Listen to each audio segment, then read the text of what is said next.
अधिकार प्राप्त कर लेता है। बुद्धि की पराकाष्ठा है ब्रह्म विद्वरिष्ट, अर्थात ब्रह्मविद की वो अवस्था जिसमें इष्ट प्रवाहित है।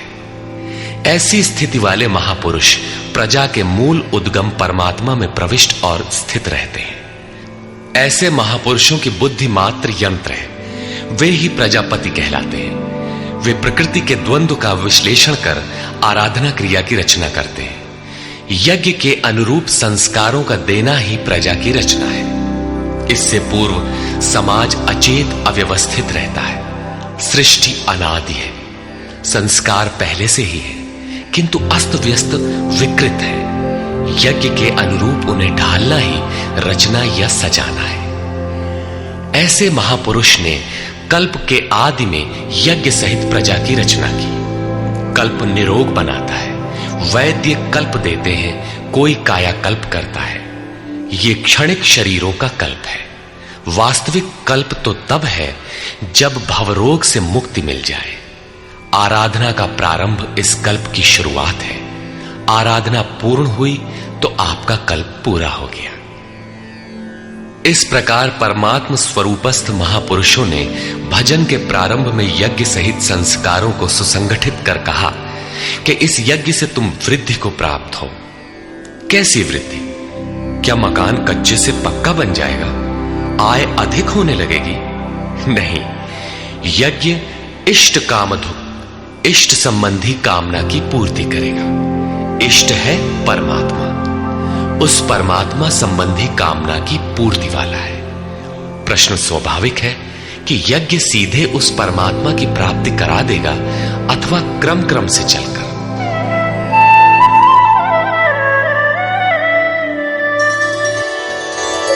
देवान् भावयतानेन ते देवा भावयन्तु वः परस्परं भावयन्तः श्रेयः परमवाप्स्यथ। इस यज्ञ द्वारा देवताओं की उन्नति करो, अर्थात दैवी संपत्ति की वृद्धि करो। वे देवता लोग तुम लोगों की उन्नति करेंगे। इस प्रकार आपस में वृद्धि करते हुए परम श्रेय, जिसके बाद कुछ भी पाना शेष न रहे, ऐसे परम कल्याण को प्राप्त हो जाओ। ज्यों-ज्यों हम यज्ञ में प्रवेश करेंगे, आगे यज्ञ का अर्थ होगा आराधना की विधि। त्यों-त्यों हृदय देश में दैवी संपत्ति अर्जित होती चली जाएगी। परम देव एकमात्र परमात्मा है।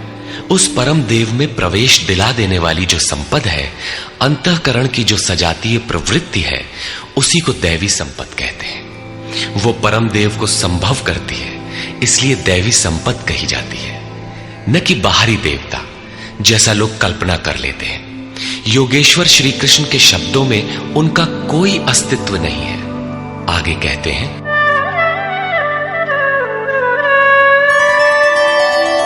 इष्टान् भोगान् हि वो देवा दास्यन्ते यज्ञभाविताः तैर्दत्तान् प्रदायैभ्यो यो भुङ्क्ते स्तेन एव सः।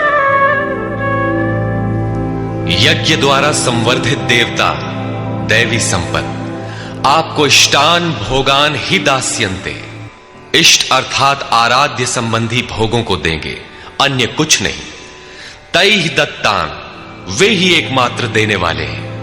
इष्ट को पाने का अन्य कोई विकल्प नहीं है। इन दैवी गुणों को बिना बढ़ाए जो इस स्थिति का भोग करता है, वो निश्चय ही चोर है। जब उनसे पाया ही नहीं तो भोगेगा क्या? किंतु कहता अवश्य है कि हम तो तत्वदर्शी हैं। वो निश्चय ही चोर है, न कि प्राप्ति वाला। किंतु पाने वाले क्या पाते हैं?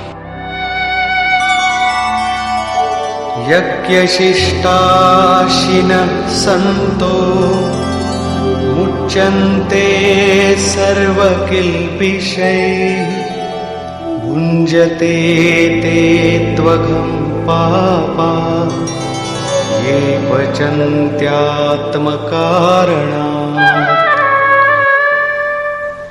यज्ञ से बचे हुए अन्न को खाने वाले संतजन सब पापों से मुक्त हो जाते हैं। दैवी संपत्ति की वृद्धि करते करते परिणाम में प्राप्ति काल ही पूर्ति काल है। जब यज्ञ पूर्ण हो गया तो शेष बचा हुआ ब्रह्म ही अन्न है।